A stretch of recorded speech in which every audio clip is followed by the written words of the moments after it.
धर्म गुरुओं को अगर अपना राजपाट बचाना था, पॉलिटिशियंस हैं जिन्हें धर्म को राजनीति के लिए इस्तेमाल करना था, उन्हें अब साइंस से सर्टिफिकेट चाहिए था। तो उन्होंने अपने शास्त्रों में, अपनी किताबों में, अपने मजहब में तलाश करना शुरू किया, अच्छा ये सेंटेंस जो है, ये एक वाक्य जो है, ये कुछ साइंस के से मिलता जुलता है, आसपास का है। बिना ये सोचे हुए कि साइंस में कैसे आप उस नतीजे तक पहुंचे, वो भी बहुत इंपॉर्टेंट है। जमीन चपटी है या गोल है, ये नतीजे पर कैसे पहुंचे नहीं मालूम। तो यहाँ से सर्टिफिकेट निकालना शुरू किया, एक एक सेंटेंस निकाल के, उस लेजिटिमेसी के बिना कि ये साइंटिफिक है हम भी, आज आम इंसान को बेवकूफ बनाना मुश्किल हो गया।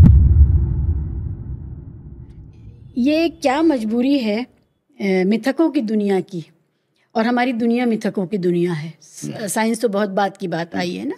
इंडियन सब कॉन्टिनेंट की बात करें तो अगर इंडियन सब कॉन्टिनेंट की बात करें तो बहुत ही बात की बात है ना।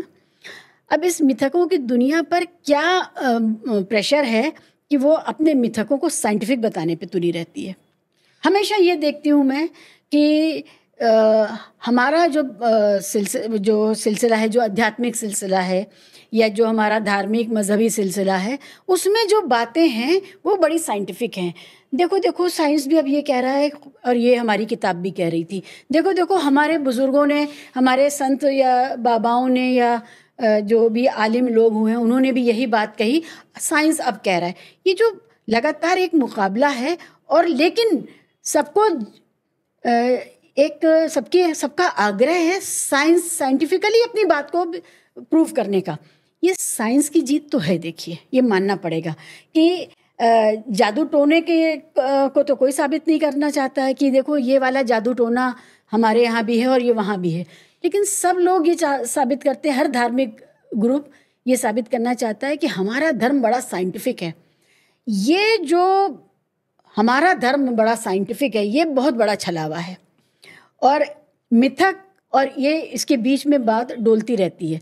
ये बताइए कि धर्म को साइंटिफिक साबित करने की ज़रूरत ही क्यों पड़ रही है? आस्था है, विश्वास है, यकीन है, उसी पर रहो ना। क्यों साइंस पे आना चाहते हो? क्यों कहना चाहते हो कि ये साइंटिफिक है? या तो साइंस को फिर मान ही लो। तो मानेंगे भी नहीं साइंस को, साइंस के ख़िलाफ़ भी रहेंगे। साइंस ने जो दिया उसका इस्तेमाल गैर साइंटिफिक चीज़ों में भी करेंगे। यानी कि अगर टीवी दिया है या कार दी है तो उससे वो चीज़ें करेंगे जो कि गैर साइंटिफिक हैं या अंधविश्वास को बढ़ाती हैं। तो ये जो कंट्राडिक्शन है, बेईमानी है, ये इस पर मैं बात करना चाहती हूँ।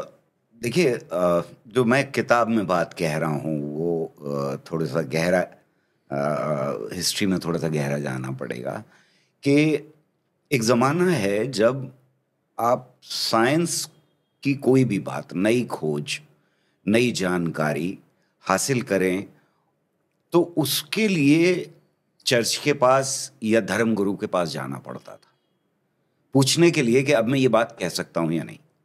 लेकिन कोपरनिकस की किताब के बाद से एक बदलाव आना शुरू हो गया। साइंस धीरे धीरे कम से कम धर्म के शिकंजे से आज़ाद हो गई। यानी अब साइंस को जाना नहीं पड़ रहा। डेमोक्रेसी आने के बाद ये बड़ा फर्क पड़ा। ये एक बहुत बड़ा फर्क पड़ा, बदलाव आया, जिसको हम कहते हैं साइंटिफिक रेवोल्यूशन और टेक्नोलॉजिकल रेवोल्यूशन के पीरियड के बाद साइंस पूरी तरह से कम धर्म से आज़ाद हो गई। किसी साइंटिस्ट को अब अपना पेपर जो है वो किसी धर्मगुरु को नहीं दिखाना होता, पब्लिश करूं या नहीं करूं। ये फर्क आया जब से राजशाही खत्म हुई, मुनार्की खत्म हुई, वो सिस्टम खत्म हुआ। तो अब वहां से कॉपी नहीं जचवानी है अपनी, ना वहां से सर्टिफिकेट लेना है, कोई सर्टिफिकेट की जरूरत नहीं है। अब साइंस की प्रॉब्लम ये हुई कि उसने जिंदगी के बदलाव में और समाज के बदलाव में इतना तहलका मचा दिया पिछले 100 साल में, 20वीं सदी में इतना ज़्यादा बड़ा तहलका मचा दिया कि अब साइंस के बिना आपकी ज़िंदगी नहीं चल सकती। किसी इंडिविजुअल की, कोई एक बिल्कुल रिमोट कॉर्नर में, जैसे मैंने कहा कि बिल्कुल गांव से आया हुआ आदमी जो अंग्रेजी का एक लफ्ज़ भी नहीं जानता, उस तक 89 में एड्स का शब्द पहुंच चुका था हमारे देश के अंदर। जी 5% लोग ऐसे थे जिनके पास एड्स का शब्द पहुंच चुका था। एड्स एक तो अंग्रेजी की टर्म, उसके ऊपर से वो एक्रोनाइम यानी वो शॉर्ट फॉर्म है, एक बीमारी की, और उसका इतनी तेजी से लोगों तक पहुंच जाने का मतलब ये है कि साइंस के बिना काम नहीं चल रहा आपका। लोगों की जानकारी जो है वो बहुत तेजी से बढ़ रही थी। तो ऐसे में धर्म गुरुओं को अगर अपना राजपाट बचाना था, अगर उनको, जो पॉलिटिशियंस हैं जिन्हें धर्म को राजनीति के लिए इस्तेमाल करना था, उनके लिए ये जरूरी हो गया कि अब वो बजाय इसके कि वो साइंस को सर्टिफिकेट दें, उन्हें अब साइंस से सर्टिफिकेट चाहिए था। तो उन्होंने अपने शास्त्रों में, अपनी किताबों में, अपने मजहब में तलाश करना शुरू किया, अच्छा ये सेंटेंस जो है, ये एक वाक्य जो है, ये कुछ साइंस के में जो साइंटिस्ट ने कहा उससे मिलता जुलता है, आसपास का है। बिना ये सोचे हुए, जैसा मैंने शुरू में कहा कि साइंस में कैसे आप उस नतीजे तक पहुंचे वो भी बहुत इंपॉर्टेंट है। यहां नतीजे की जरूरत ही नहीं है, कैसे आप पहुंचे ये बताना ही नहीं है। हमने कह दिया कि ब्रह्मांड जो है वो अथाह है, साइंस भी आज कह रही है कि अथाह है, बस इतना ही काफी। आप कैसे नतीजे पर पहुंचे थे, आपके शास्त्र में कैसे नतीजे पर पहुंचे थे कि ये अथाह है, नहीं मालूम।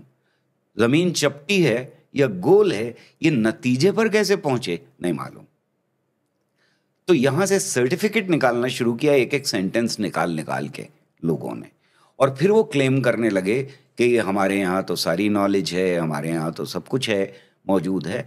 मेरा जवाब ये है कि किसी भी एक किताब में कोई क्लेम नहीं कर सकता, या 4 किताबों में या 10 किताबों में या 1000 किताबों में भी सारी नॉलेज हो सकती है। मेरी जो किताब है इसमें भी सारी नॉलेज नहीं, बहुत सारे ऐसे सवाल हैं जिनको मैंने डील नहीं किया। तो सारी नॉलेज तो किसी किताब में हो ही नहीं सकती, चाहे वो धार्मिक हो चाहे वो साइंटिफिक हो। सवाल ये है कि आज धर्म जो है वो सर्टिफिकेट लेने क्यों जा रहा है, जो आपने पूछा, और वो बहुत अहम सवाल है कि क्यों जा रहा है। इसलिए कि लेजिटिमेसी चाहिए। उस लेजिटिमेसी के बिना कि ये साइंटिफिक हैं हम भी, आज आम इंसान को बेवकूफ बनाना मुश्किल हो गया। आपके लिए अगर उसको जबरदस्ती उसे राजनीति में घुसाना है तो ये कहना पड़ेगा कि हमारा धर्म साइंटिफिक है। ये तो साइंस की ही जीत है। कुछ सवालों का जवाब आप अध्यात्म में ढूंढ सकते हैं, आप अपनी मोरालिटी में ढूंढ सकते हैं, आप अपने शास्त्रों में ढूंढ सकते हैं, लेकिन वो कुछ सवाल हैं जो साइंस से अलग सवाल है। जी, ज़ाहिर है जो मोरालिटी और एथिक्स का सवाल है, science is free of these values. ठीक है, वो आप साइंस तो आपको कॉजल रिलेशनशिप बताता है, टेक्नोलॉजी उसको इस्तेमाल करके एक हथियार औजार बना के देती है। उसका इस्तेमाल आप अच्छे के लिए करते हैं या बुरे के लिए, ये आपके दिमाग के फितूर के ऊपर है, ये आपकी परवरिश के ऊपर है, हाँ, आपके वैल्यू सोच सिस्टम के पर ऊपर है, आपके हाँ, सामाजिक सोच के हाँ, ऊपर है, हाँ, और आपकी प्रायोरिटीज क्या है, यस, क्या किस चीज को आप ज्यादा अहम समझते हैं किसी एक वक्त के ऊपर, उसके ऊपर डिपेंड करता है कि आप साइंस को कैसे इस्तेमाल करेंगे।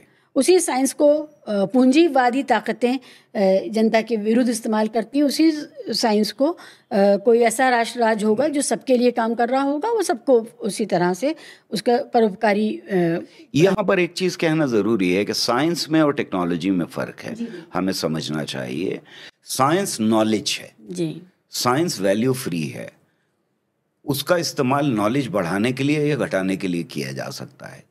जब हम टेक्नोलॉजी में एंटर होते हैं तो उसका इस्तेमाल फिर बुरी चीज़ की तरह से भी किया जा सकता है, अच्छी तरह से भी किया जा सकता है। मैंने यहाँ एक एग्जाम्पल दी है सिंपल, दो एक और भी हैं एग्जाम्पल, जिसमें ये कहता हूँ मैं कि भाई उसामा बिन लादेन को हम कैसे जानते हैं, हमने उससे मुलाकात तो की नहीं है, हम तक तो उसकी शक्ल टेलीविज़न के ही थ्रू पहुंची ना, जहाँ सैटेलाइट भी था, जहाँ बाकी सारी टेक्नोलॉजी भी थी, लेकिन वही आदमी टेलीविज़न को